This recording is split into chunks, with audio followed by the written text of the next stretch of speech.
pessoas aquele que o instrui. Muito bom, por exemplo, hoje a gente vê aqui o pastor Cleverson que vai pregar aqui. Eu lembro quando o Clevinho foi batizado aqui. Um menino esperto, bagunceiro.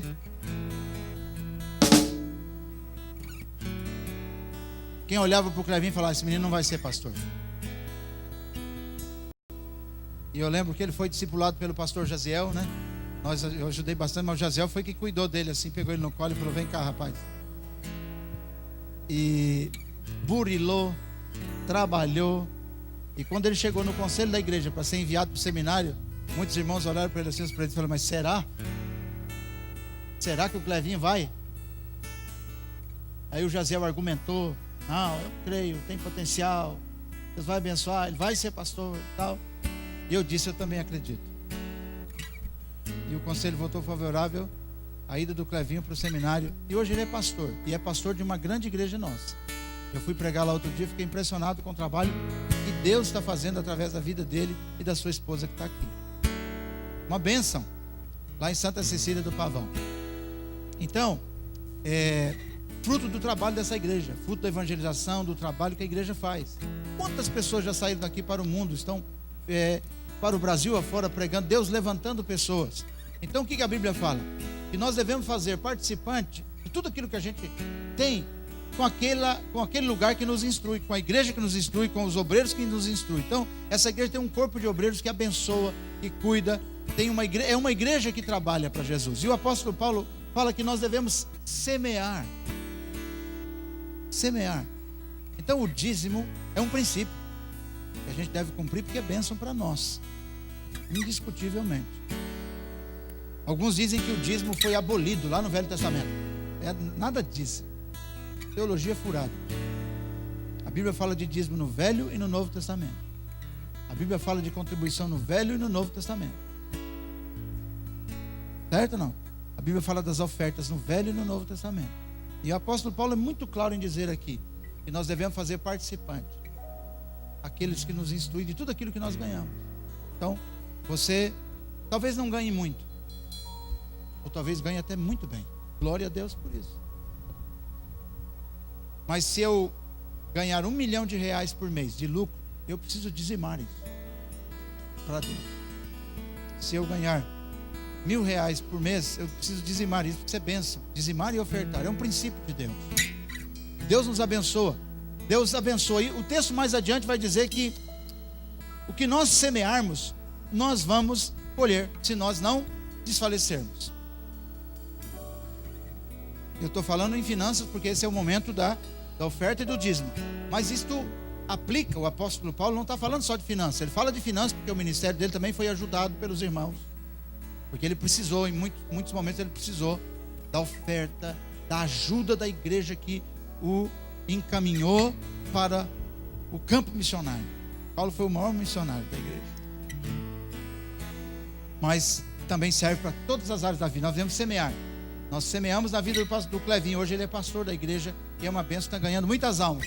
Cada vida que o Clevinho ganhar, eu tenho consciência que essa igreja vai receber o galardão por ter investido nele. Certo ou não? Bênção de Deus. Então nós vamos orar agora e vamos entregar os dízimos e as ofertas ao Senhor. Glória a Deus. Pai, nós te agradecemos pelo privilégio de estarmos em tua casa nessa manhã. Agora, Senhor, é o momento em que os teus filhos e filhas vão servir a Deus, vão adorar a Deus com seus dízimos e com as suas ofertas. Abençoa, Senhor. Abençoa cada um segundo a sua semeadura, segundo a sua obediência, porque Deus é fiel. Nos ajude, Senhor, como teus filhos, a sermos fiéis. Nós precisamos disso, ó Pai. Vivemos um mundo, ó Deus, de tantas dificuldades muitas vezes. E muitas vezes as finanças balançam para cima e para baixo. Muitas vezes, Senhor, os teus filhos e as suas filhas têm tido dificuldade. Mas eu quero abençoar, eu quero pedir a tua bênção sobre cada um de nós, para que possamos conseguir fazer e cumprir a tua palavra, também no quesito obediência às finanças, às contribuições financeiras com o teu reino. Abençoa o teu povo. Consagra esses dízimos e essas ofertas ao Senhor, em nome de Jesus. Amém. Glória a Deus. Cantemos e ofertemos e dizimemos ao Senhor. Quero estar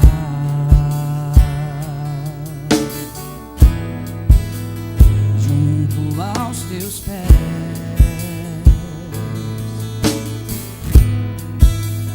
pois prazer maior não há que me render e te adorar.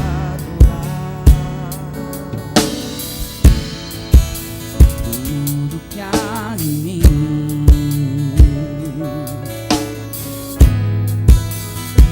quero te ofertar,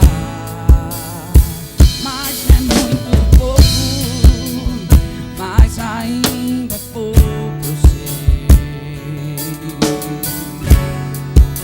Se comparado ao que eu ganhei, não sou apenas servo, eu me tornei. Eu te louvarei, te louvarei.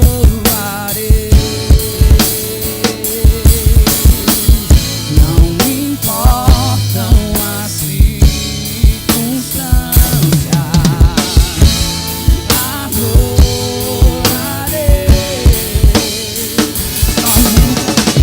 somente a ti, Jesus. Eu te louvarei, te louvarei.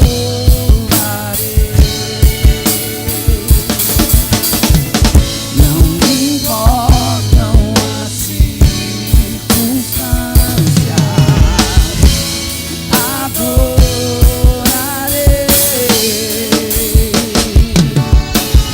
somente a ti, Jesus. Somente a ti, somente a ti, Jesus. Eu te louvarei, somente a ti, Jesus.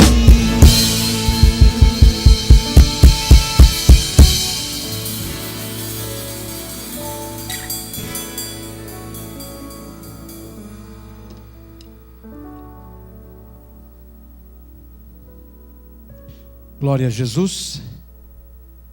Irmãos, nós estamos participando de uma campanha que foi levantada pelo Hospital Regional João de Freitas, de arrecadação de fraldas geriátricas e fraldas para bebê. Então quem está coordenando isso é o pastor Eliezer, que é capelão lá no Hospital João de Freitas. Então, a pedido do hospital, diretoria do hospital, então nós queremos oferecer a você a oportunidade de abençoar vidas, trazendo fraldas. Compre lá no mercado, na farmácia, e traga para a igreja. Isso aí vai ser para ajudar pacientes que não têm condições de comprar e que precisam. Então, o hospital está fazendo essa campanha e nós estamos engajados nessa campanha, ok? Então você pode trazer à noite no culto, se você vier, vai ser uma bênção. Quero repetir, portanto, que hoje à noite nós vamos ter nosso culto de celebração às 7 horas da noite e teremos batismo e recepção de novos membros. Então, convidamos você para participar dessa festa, desse momento importante na vida da igreja, o último batismo do ano, e nós estamos convidando batismo e recepção de novos membros. Como eu já disse, quem ainda não deu o nome ou já não acertou a sua situação e você veio de outra denominação e quer ser recebido aqui, como alguns hoje serão recebidos, por favor, procurar a irmã Edneia, secretária da igreja, está aqui hoje. A Edneia está onde? Eu ver, cadê a Edneia? Mas ela vai estar aqui no final. Glória a Jesus. Vamos ficar em pé? Glória a Deus. Convido aqui o pastor Cleverson.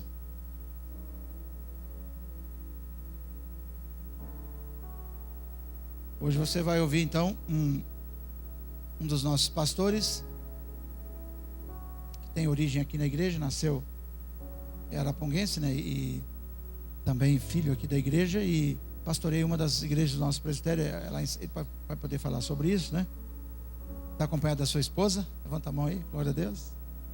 Valquíria. E eu quero abençoar. Levanta a sua mão direita para cá. Amém? Deus, obrigado pela vida do pastor Cleverson, Senhor. Pai, sabemos que o Senhor o tem feito um servo precioso nas suas mãos. Ele tem, ó Deus, uma história que já foi contada, Senhor. Uma história que já está escrita, Senhor. Mas nesta manhã, Pai, o Senhor tem trazido ele aqui para nos abençoar.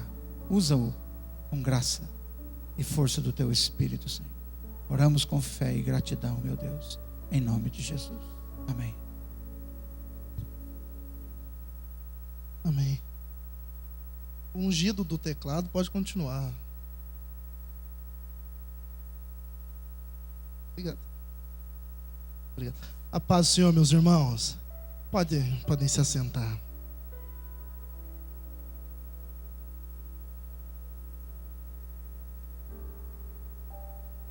Para mim é um privilégio enorme, incomensurável para mim poder estar aqui nessa manhã, louvar a Deus junto com os irmãos e me sentir literalmente em casa. Literalmente em casa. Meu coração hoje exulta ao Senhor pela essa oportunidade maravilhosa que Deus está me dando. Quero cumprimentar cada um de vocês com todo o amor de Cristo que existe dentro do meu coração. Eu estou vendo a irmã Guiomar, é isso mesmo? Meu Deus, meu pai, literalmente a minha avó. Eu sou fruto de um milagre. Tem um pouquinho de tempo, vou contar rapidinho. Sou fruto, minha mãe não podia ter filhos. Minha avó Luísa, bisavó Luísa, mãe do pastor Márcio.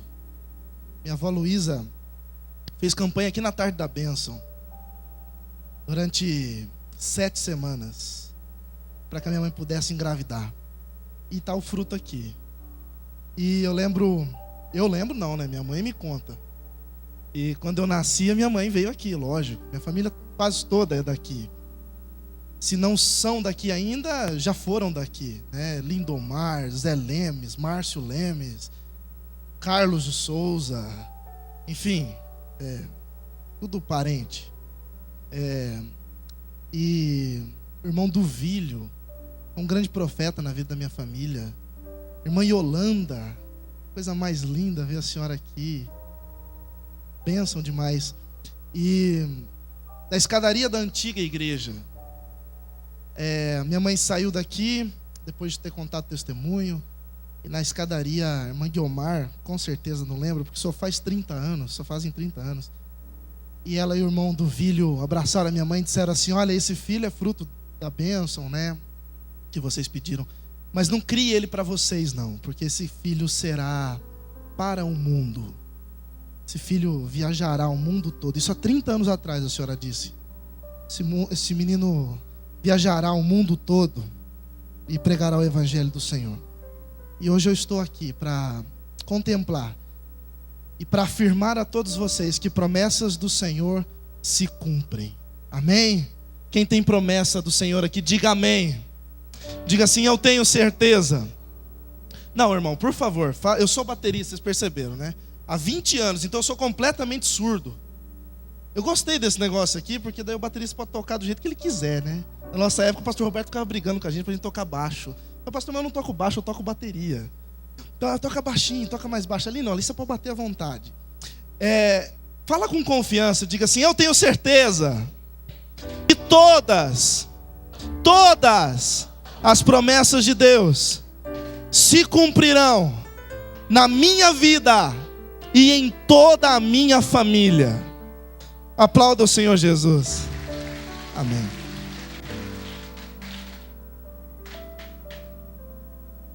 Queria te convidar a abrir a Bíblia em Efésios capítulo 1. Cadê o curado Adinã? Abençoado Adinã. Tem acompanhado os seus milagres, meu filho. Eu tenho certeza que Deus ainda tem muito mais. Em nome do Senhor Jesus. Efésios capítulo 1, versículo 3.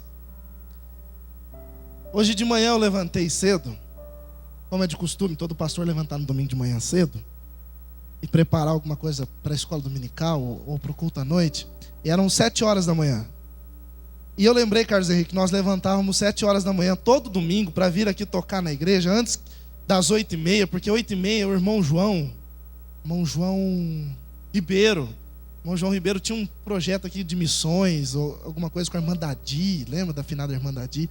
Então eu e o Carlos Henrique só tínhamos das 7h30 às 8h30 da manhã no domingo para tocar bateria e teclado, que a gente estava aprendendo na época. Então nós levantávamos 7 horas da manhã no domingo, corríamos aqui para a igreja, tocávamos até 8h30 da manhã, participávamos da oração e íamos para a escola dominical. Eu lembrei hoje de manhã, cada coisa que a gente fazia, eu me alegrei muito no meu coração. Efésios capítulo 1, versículo 3. A palavra do Senhor diz assim, esse é um texto extraordinário, maravilhoso, para o pastor Rubens, que é um grande calvinista, assim como eu.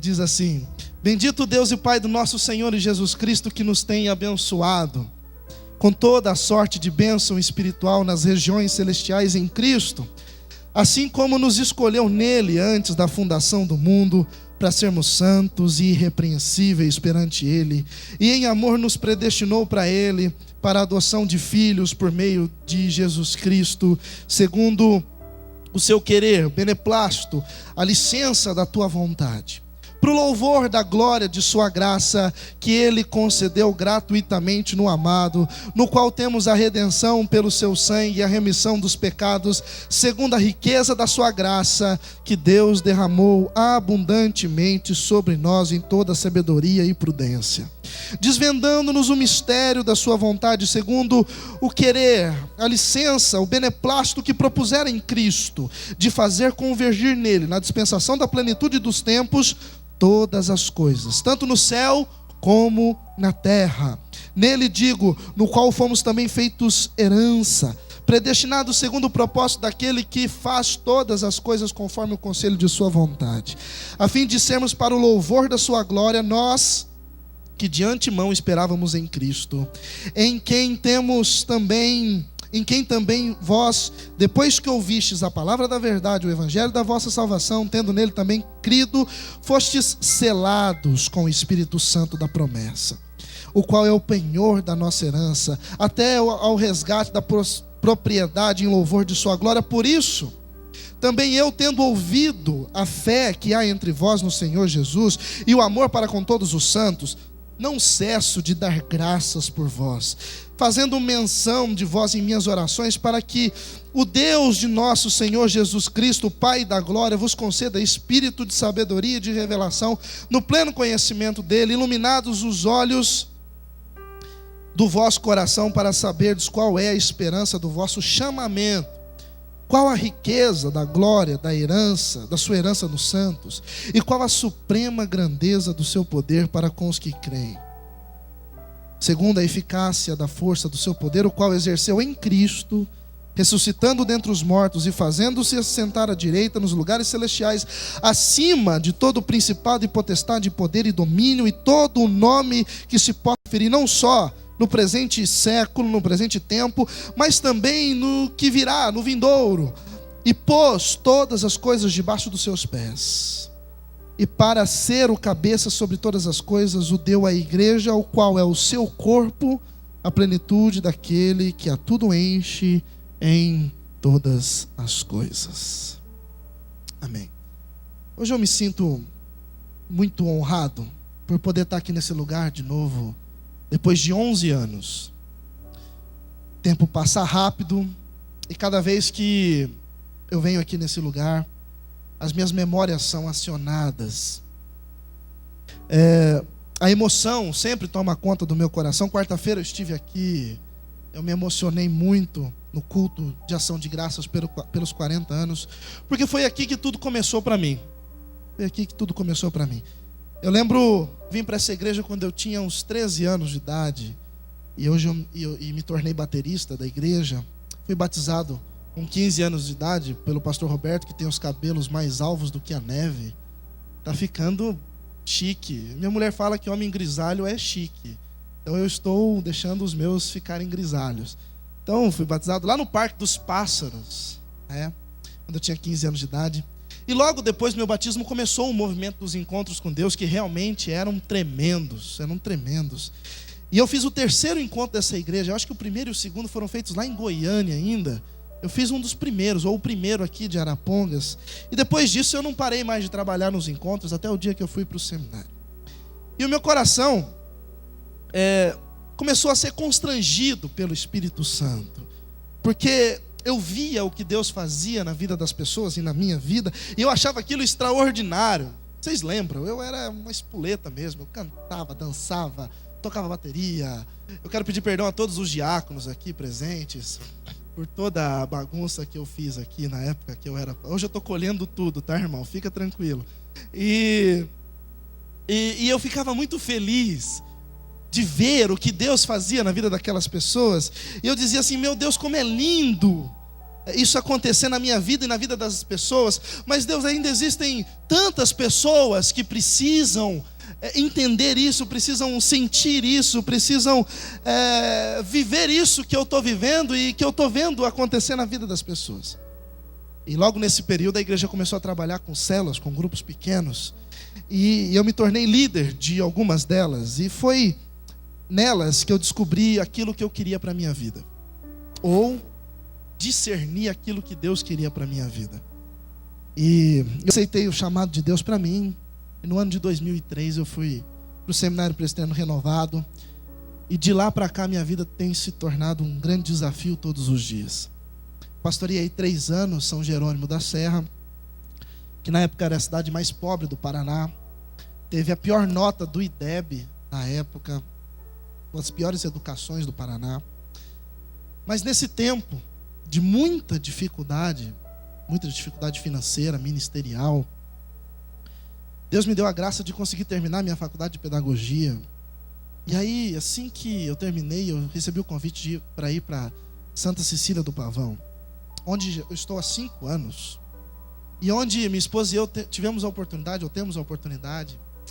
de estarmos cursando pós-graduação em neuroaprendizagem, nos especializando em crianças com problemas de aprendizagem. Nós temos um sobrinho que é síndrome de Down, e foi uma das maiores bênçãos que Deus colocou no nosso caminho, porque nós começamos a amar esse tipo de criança que tem esse problema de aprendizagem. Minha esposa é pedagoga, psicopedagoga, tem especialização em deficiência mental, psicomotora, e eu estou entrando nesse barco junto com ela agora, para a gente trabalhar com crianças que têm um pouco mais de dificuldade de aprendizado. Porque às vezes as crianças vão para a creche e a professora acha que ela é bagunceira, ou apenas bagunceira, mas às vezes ela tem tantos problemas que a professora não consegue identificar que ela tem um problema de aprendizagem. Então Deus tem colocado isso no nosso coração, a gente está cursando neuroaprendizagem, e nós estamos terminando esse ano a faculdade de psicanálise. Terminamos esse ano, provavelmente o ano que vem, né? Estamos quase terminando este ano, né? Mas o ano de 2015 a gente termina a faculdade de psicanálise. E nosso coração pende para o lado da abertura de clínicas para ajudar pessoas dentro de sua alma, de seu psique. Eu até brinquei com a Larissa. Falei: Larissa, assim que você terminar, você me avisa para a gente abrir uma clínica junto, para a gente cuidar só de pastor, porque daí a gente vai ficar rico, não é mesmo, Zé Carlos? E Deus tem me dado essa graça, irmão, de poder estudar e poder caminhar por vários lugares no mundo. Já visitei América Latina, nem sei quantos lugares. Paraguai, que é óbvio, né? Argentina. Tivemos a oportunidade de pregar para pastores lá no Uruguai, no encontro da América Latina de pastoreamento de pastores. Estivemos lá há uns 3 anos atrás. Tive a oportunidade de ir para o Catar, de ir para Singapura, de ir para a Malásia. Era para nós estarmos agora em Israel. Iríamos passar agora o Natal na Itália. Deus não permitiu, porque Ele queria que eu pregasse aqui, né? Então, tudo isso aí, irmão, serviu para uma coisa para mim até agora, para eu entender que tipo de igreja que Deus deseja ter aqui na terra. Que tipo de igreja que Deus deseja ter aqui na terra. Meu coração, ele pulsa apenas por um propósito, que é formar uma igreja, ou ser líder de uma igreja que Deus aprove. Que Deus aprove. E a maior ilusão de um pastor é pautar a sua vida e o seu ministério na aprovação das pessoas. Esse é o maior veneno da liderança de uma igreja. É querer que as pessoas aprovem aquilo que Deus quer fazer. E inúmeras vezes Deus quer fazer aquilo que as pessoas não querem fazer. E infelizmente somos tentados todos os dias a ceder para agradar as pessoas e acabamos desagradando a Deus. E acabamos criando igrejas que Deus não aprova. O nosso objetivo como líder é fazer aquilo que o escritor de Hebreus disse no capítulo 12, no versículo 2, que é olhar, que é focar, que é fitar os nossos olhos apenas no autor e consumador da nossa fé. É nele que devemos olhar. Como pastor, como membro, como igreja, nós devemos olhar apenas para Jesus Cristo, que é o autor e consumador da nossa fé, e fazer com que essa nossa igreja seja agradável aos olhos de Deus. E o texto que nós lemos dessa manhã, de Efésios capítulo 1, fala exatamente sobre isso, sobre uma igreja que Deus deseja. E em primeiro lugar, a igreja que Deus deseja é uma igreja redimida pelo sangue de Jesus. É uma igreja redimida pelo sangue. Pode passar o primeiro ponto aqui, irmão Adina. Antes que eu mando uma unção, aí você cai, aí você não vai conseguir mais apertar o botão. Pode apertar de novo. De novo. De novo. Aí, ó. É uma igreja, a característica de uma igreja desejável, uma igreja redimida pelo sangue de Jesus. Versículo 7 do capítulo que você leu comigo diz assim: em Jesus, em quem nós temos a redenção pelo seu sangue e a remissão das nossas ofensas, das nossas culpas, dos nossos pecados, segundo a riqueza da sua graça. Temos a redenção e a remissão pelo sangue de Jesus. Redenção vem de redimir, que significa pagar a dívida em lugar de alguém. Pagar a dívida em lugar de alguém. Existia uma dívida muito alta a ser paga pelo homem diante de Deus. Uma dívida que há milhares de anos sucumbia o homem, desde a decisão de Adão de comer da árvore do conhecimento do bem e do mal. A santidade de Deus não permitia que ele tivesse um relacionamento puro com os pecadores. Esse relacionamento fora afetado por milhares de anos, e existia, diz o apóstolo Paulo, uma carta de culpa, uma carta de acusação nas mãos de Satanás, onde estava escrito que o salário do pecado seria a morte, e uma morte eterna da criação de Deus. Então, houve um grande mover no céu, porque precisava-se de um sangue inocente, de um sangue puro, de um sangue sem mácula, de um sangue sem mancha. Era necessário ser feito um sacrifício, mas tinha que ser um sacrifício voluntário, um sacrifício expiatório e vicário, para que esse pagamento fosse feito e para que a chave do inferno e da morte fosse tirada das mãos de Satanás. Era necessário um derramamento de sangue que cobrisse o nosso pecado, para que houvesse uma satisfação em Deus por causa dos nossos pecados.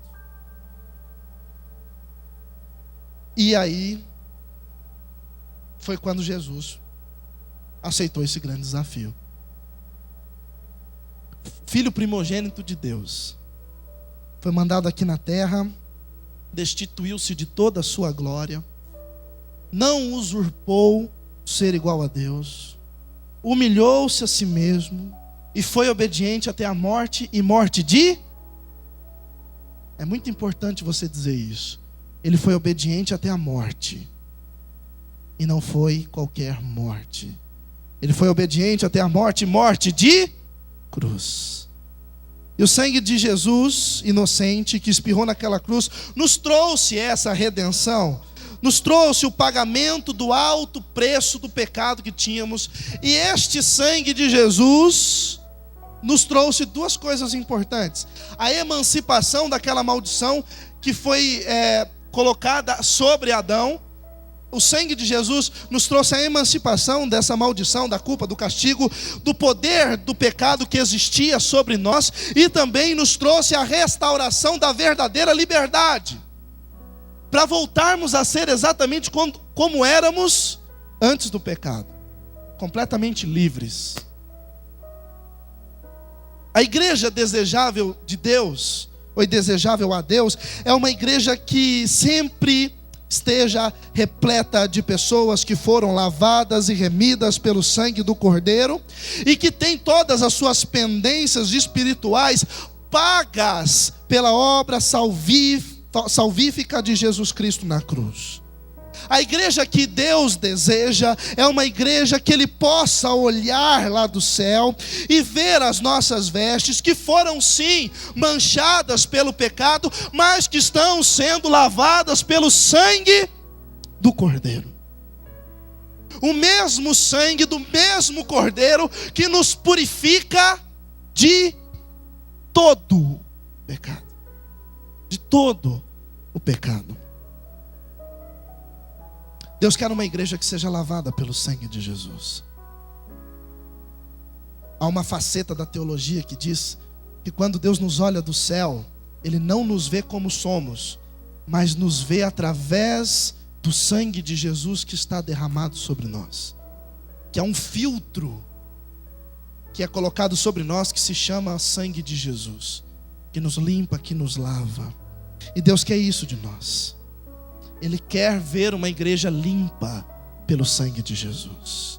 Por isso que nessa manhã você precisa pedir que o sangue de Jesus seja derramado sobre a sua vida, para que os seus pecados sejam perdoados e para que você se torne membro de uma igreja que Deus deseja aqui na terra. Amém, irmão? Em segundo lugar, características de uma igreja desejável, encontramos que é uma igreja que é selada pelo Espírito Santo. Capítulo 1, versículo 13. Em quem também vós estáis, depois que ouvistes a palavra da verdade, o evangelho da vossa salvação, e tendo nele também crido, vocês foram selados com o Espírito Santo da promessa. O ato de Deus de nos selar com o Espírito Santo traz todo o sentido que nós entendemos hoje do que é cristianismo. Só existe a redenção até hoje porque Deus nos prometeu e colocou algo em nós para provar que isso aconteceria realmente. E essa prova de que aconteceria essa redenção chama-se Espírito Santo.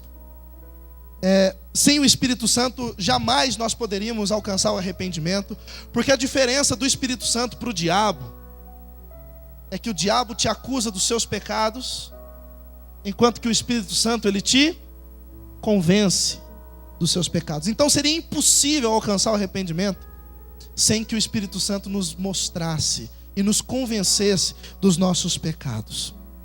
E é graças ao Espírito Santo que a minha e que a sua oração chegam até Deus como gemidos inexprimíveis, ou gemidos inexplicáveis. Irmão, sem o Espírito Santo você não poderia permanecer perto de Deus, porque é Ele que te incomoda a orar, é o Espírito Santo que te incomoda a jejuar, é o Espírito Santo que te incomoda a ler a Bíblia, é o Espírito Santo que te trouxe à igreja ou que te traz à igreja, é o Espírito Santo que te faz lembrar dos irmãos para você orar por eles, é o Espírito Santo que move a nossa vida espiritual. E Paulo diz que uma igreja desejável aos olhos de Deus é uma igreja que é selada por esse Espírito. É o Espírito Santo que é o penhor. O que significa o penhor? É o Espírito Santo que é a garantia. É o Espírito Santo que é a autenticação. É o Espírito Santo que é a confirmação de que Deus vai cumprir aquilo que Ele prometeu para a sua igreja. Voltando de viagem ontem à noite, estive com a minha família em outra cidade, revendo alguns parentes. E nós estávamos ouvindo um hino que falava que nós iríamos ver Deus face a face e etc. E a minha esposa, muito emocionada de ouvir o hino, disse assim, mas você imagina essa situação? A gente chegando lá e vendo Deus e sentindo e estando... Eu falei assim, o mais incrível de tudo é que a hora que a gente chegar lá, e que a gente ter certeza que a gente estiver lá mesmo, a gente vai lembrar de que tudo acabou. Todo sofrimento. Há um texto em Apocalipse que João viu, de que o próprio Deus iria enxugar todas as nossas lágrimas e terminará todo o nosso sofrimento. Esse corpo que já é muito bonito se tornará ainda muito mais bonito e transformado pelo poder do Espírito. e tudo terminará. E quem me garante isso? O Espírito Santo da promessa. Ele é a garantia de que o sangue de Jesus nos purifica dos nossos pecados. Ele é a confirmação de que a graça de Deus está sobre nós. Mas preste atenção, só pode ter o Espírito Santo aquele que aceitou a Jesus como o único e suficiente Salvador da sua vida e que vive uma vida digna diante de Deus. Ou seja, não é aquele que fez a oração do pecador da boca para fora. Não é aquele que vai subir hoje à noite aqui para descer as águas do batismo simplesmente por uma emoção momentânea. Mas é aquele que olhou para dentro de si e viu quem é. E olhou para fora, e olhou para Deus e viu quem Ele é. E olhou para si e viu que não era digno, mas olhou para Deus e viu que Deus o fez digno, sabe-se lá por quê. Estava conversando com o pastor Myron agora, pastor Myron, meu amigo, meu vizinho, criado junto. Falando de uma pessoa e falando assim, ele falou assim, aquele fulano lá é só pela graça. Eu falei, literalmente. Ele não merece a salvação de Deus, já merecia ter morrido. Mas a graça de Deus está sobre a vida dele. E na hora certa, Deus, Ele faz as coisas. Pela graça. O selo do Espírito Santo significa que você está fechado, selado. Quando você manda uma carta selada, ou antigamente o selo era algo muito importante para o imperador. Quando ele escrevia a carta, colocava e selava. Ninguém podia abri-la. Era uma garantia de que era o governador mesmo que tinha escrito. E que só poderia ser aberta pela pessoa certa. E se essa carta chegasse rasurada lá, ou se esse selo fosse rasurado, alguma coisa de errado tinha acontecido no meio do caminho. Então o Espírito Santo de Deus é esse selo que garante que toda a promessa de Deus feita em cima daquela cruz, um dia se cumprirá na minha e na sua vida. Arrependa-se dos seus pecados, meu irmão. Reavalie a sua vida. Faça uma introspecção, analise se o Espírito Santo está aí dentro de você. Porque se você não tem mais vontade de orar, se você não tem mais vontade de vir à igreja, não tem mais vontade de jejuar, não tem mais vontade de ler a Bíblia, não tem mais vontade de aguentar os discipulados, não tem vontade de frequentar nenhum grupo familiar, talvez o Espírito Santo, ou talvez não, certeza que o Espírito Santo não está tendo tanta força como ele tinha antigamente. Se você está escravo, se você ainda é escravo de algum tipo de pecado, não consegue se libertar, talvez o Espírito Santo ainda não esteja dentro de você. Ou se ele está aí, ele está sucumbido, ele está pisado, ele está... você colocou um monte de mobília antiga em cima dele para que ele não se mexesse. Dê liberdade ao selo de Deus, dê liberdade à garantia de Deus, dê liberdade ao Espírito Santo de Deus, para que ele faça cumprir toda a promessa que Deus fez para você um dia. A igreja que Deus deseja é uma igreja que é selada, fechada, lacrada pelo Espírito Santo de Deus. Fechado, irmão, pelo Espírito Santo de Deus. Eu sou selado pelo Espírito Santo de Deus. A porta da minha vida está fechada por dentro. O diabo não tem acesso à minha vida, ele não tem a chave que abre, ele não tem trinco para o lado de fora para ele arrombar a minha porta, porque o Espírito Santo de Deus entrou na minha vida e foi a última pessoa a entrar nela. Entrou e fechou por dentro, trancou e selou. Ninguém mais entra. E aí ele começa uma obra de reforma até o dia em que Deus permitir que eu viva, ou até o dia em que ouviremos as trombetas do céu. Essa é uma igreja que Deus deseja. Uma outra característica da igreja que Deus deseja é que ela é uma igreja que simboliza bem o corpo de Cristo. Versículo 22 e 23 diz: Jesus sujeitou todas as coisas aos seus pés, e sobre todas as coisas o constituiu como cabeça da igreja, que é o seu corpo. A cabeça da igreja, que é o seu corpo, a plenitude daquele que cumpre tudo em nós. Irmãos, há uma responsabilidade muito grande nessa frase aqui. Cristo é o cabeça de um corpo que continua a fazer aquilo que ele começou. A igreja é a plenitude de Cristo. A igreja é a continuação da obra de Cristo. E por mais inacreditável que pareça, um dia ele teve toda a sabedoria de dizer aos seus discípulos que eles fariam obras ainda maiores do que aquelas que ele havia feito. Nós estamos falando de uma igreja que Deus deseja. Estamos falando nessa manhã, de uma igreja que quer agradar a Deus acima de todas as coisas. Nós vemos nesses versículos que Deus deseja uma igreja que represente bem o corpo de Cristo. Um corpo que é resultado da sua cabeça. Nossa cabeça, diz a Bíblia, é Cristo. E nós somos o restante desse corpo que devemos corresponder àquilo que a cabeça pensa. Cristo é o nosso referencial, é o referencial da igreja. E nós encontramos em Cristo as características que deveríamos ter, porque nós somos o seu corpo, nós somos a continuação de Cristo. Jesus é o padrão da nossa vida, Ele é o padrão da nossa igreja. E como Paulo disse, que haja em vós o mesmo sentimento que houve em Cristo Jesus.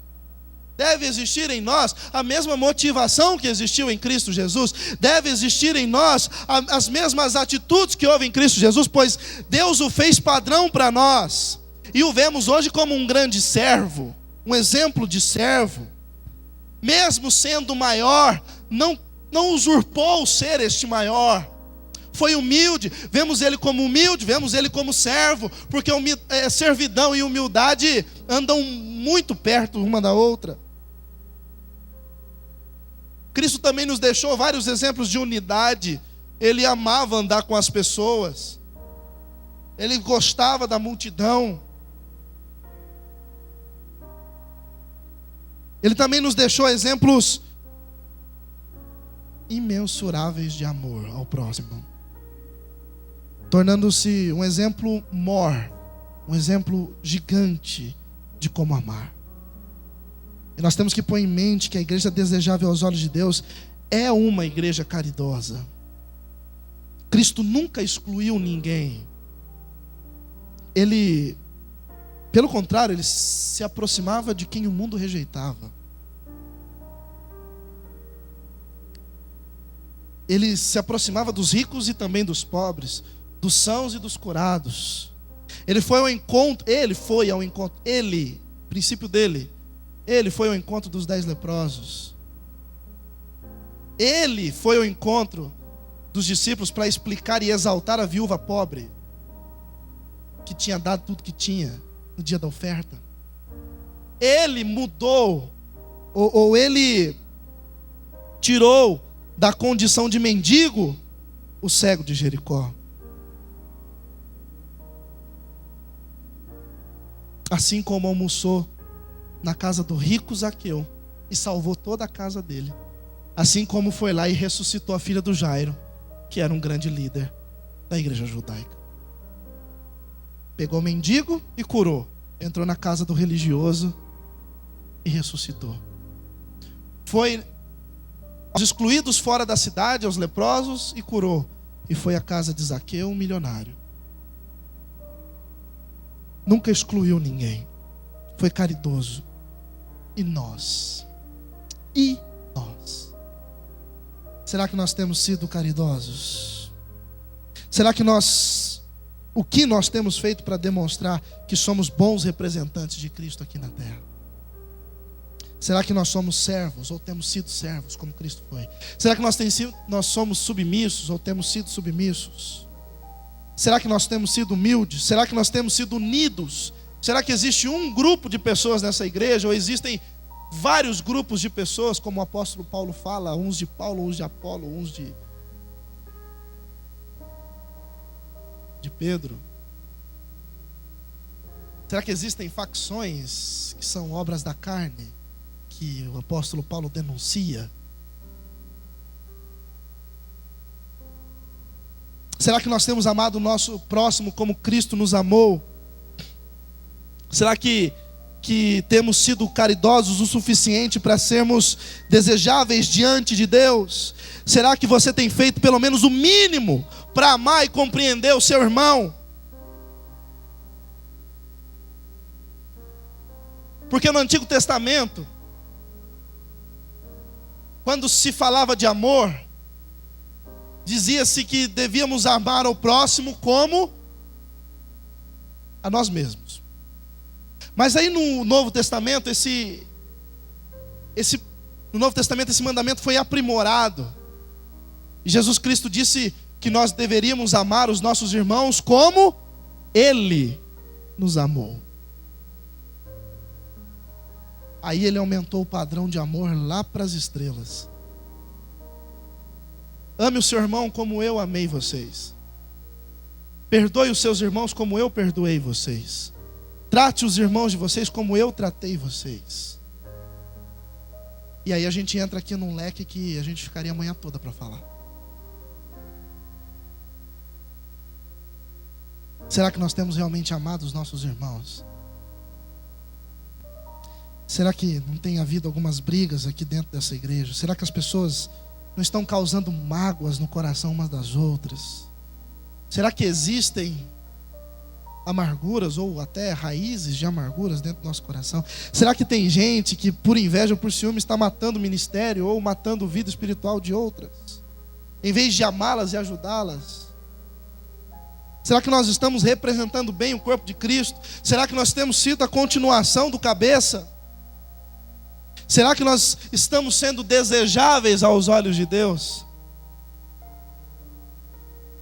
Deus deseja uma igreja que se pareça com Jesus e que faça as obras que Jesus fez e que ame como Jesus amou, que perdoe como Jesus perdoou, que sirva como Jesus serviu, que seja humilde como Jesus foi humilde. Essa é a igreja que Deus deseja.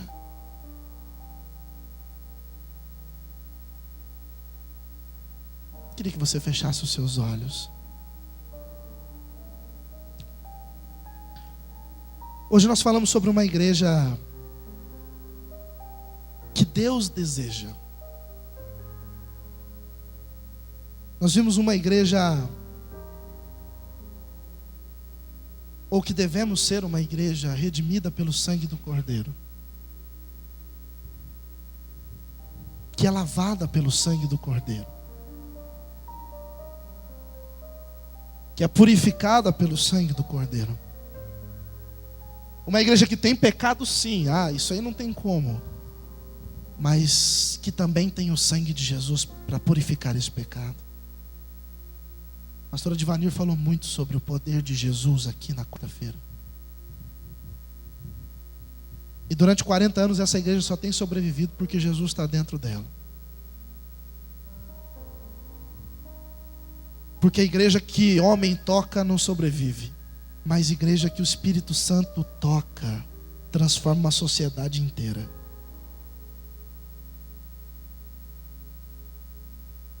Nossa igreja lá em Santa Cecília do Pavão tem quase 200 pessoas, quase 250 pessoas.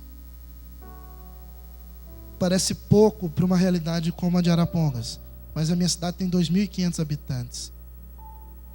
E eu já ouvi muitas vezes muitos pastores dizendo assim: Deus nos dê 5% da cidade, Deus nos dê tantos por cento da cidade. Nós já estamos ultrapassando 10% da cidade. Hoje a igreja tem capacidade de eleger até 2 vereadores dentro da cidade, se ela quiser. Uma igreja tocada pelo Espírito Santo de Deus é uma igreja que muda a realidade de uma sociedade. Uma igreja que é selada pelo Espírito Santo de Deus não tem problemas gravíssimos dentro dela, porque ela é fechada pela porta de dentro e selada pelo Espírito Santo. Ela é fechada com a fechadura do lado de dentro, arrancado o trinco de fora e selado pelo Espírito Santo de Deus. Essa igreja que Deus deseja é uma igreja que se pareça muito com Jesus Cristo, que tem como exemplo maior não o Roberto, não o Rubens, não o Cleverson, não o Advanir, mas que tem como exemplo maior Jesus Cristo de Nazaré, que sirva como Ele serviu. Feche os seus olhos e comece a imaginar aquele dia, naquela ceia, Jesus pegando algumas toalhas, enchendo a bacia de água quente e pegando aqueles homens iletrados, alguns meio malucos, outros ainda descrentes, outro que iria traí-lo horas depois, e lavando os pés de cada um deles. E quando um disse assim: Senhor, o meu pé o Senhor não lava, ele disse assim: Satanás, você não vai permitir eu fazer isso. Você não vai me proibir de fazer isso. Eu estou ensinando a ser servo. Eu estou lavando o pé daquele que eu sei, pois Jesus sabia. Aquele que eu sei que vai me entregar para a pior morte que a humanidade já viu. E eu vou ser servo dele. E eu vou lavar o pé dele.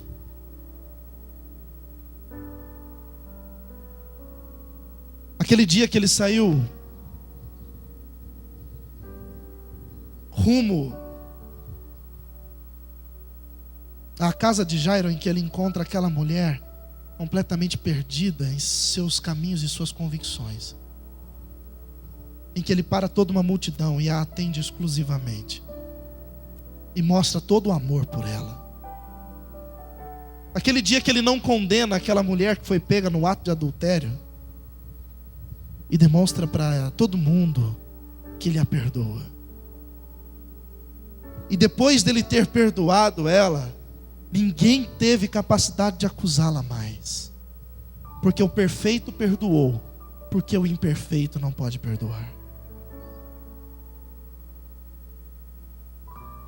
A igreja desejada pelo Senhor é uma igreja que tenha a cara de Jesus Cristo, que tenha as características de Jesus Cristo. A igreja que Deus deseja olhar aqui na terra e encontrar, olhar lá do céu e das 7 bilhões de pessoas, encontrar pelo menos algumas que continuem a fazer aquilo que Jesus começou. Pois Ele nos deu tudo. Todo o poder de Deus está à nossa disposição. A unção de Deus é aquilo que nos capacita para ser aquilo que nunca imaginamos ser. Hoje Deus chama você, irmão. Convoca a sua alma para se parecer um pouco mais com Cristo, para que Ele deseje você, para que Ele tenha prazer em olhar para esse lugar aqui e saber, não, aqui realmente sai um perfeito louvor. Aqui realmente as orações são atendidas. E que você se colocasse em pé. Abraça o seu irmão agora. Irmão, pelo amor de Deus, abraça de verdade. Tira esses espinhos que tem no seu braço aí, que a hora que abraçar o seu irmão vai machucá-lo. Tira em nome do Senhor Jesus. Porque o céu é um só, o trono é um só. Para você e eu estarmos no mesmo lugar, a gente vai ter que ser amigo. A gente vai ter que se perdoar. Vai ter que se amar. Ore por esse irmão que está do seu lado agora.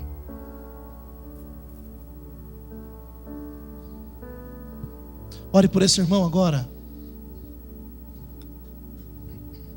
Diga para Deus que você quer ser servo dele. Uma coça anseia por água. Fala para Deus que você quer servir o seu irmão. Fala para Deus que você quer perdoar o seu irmão. Fala para Deus que você quer amar esse irmão como Jesus te amou. E Deus meu, assim como a coça anseia por águas, como terra seca precisa da chuva, meu coração. Diga para Deus, tem sede de diga para Ele que você quer algo mais nessa manhã. Não permita-se sair daqui da mesma forma como você entrou. Oh Deus, faz chover,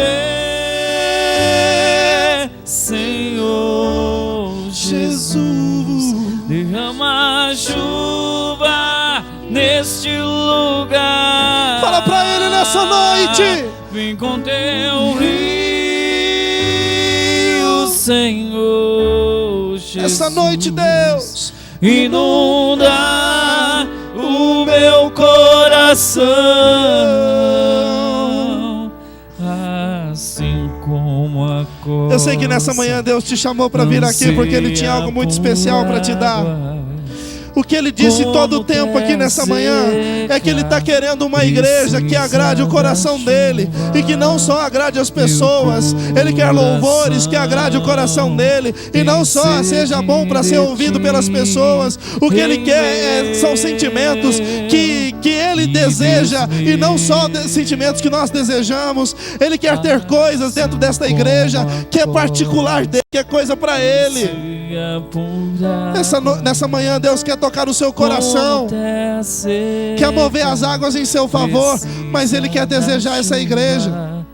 Ele quer que essa igreja seja desejável aos olhos dele, e para isso a gente precisa ser lavado pelo sangue do Cordeiro, selado pelo Espírito Santo, e nos parecer muito com Ele.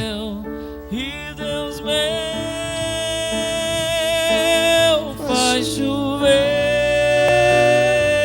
Senhor Jesus, derrama chuva neste lugar, vem com teu rio, Senhor Jesus. Faça nos parecer com o Senhor todos os dias, Senhor. Em nome de Jesus, Pai. Faz chover. Aleluia, Senhor. Te adoramos, Senhor Jesus. Aí de em pé, como você está, quero convidar aqui os pastores e presbíteros que estão aqui, para nós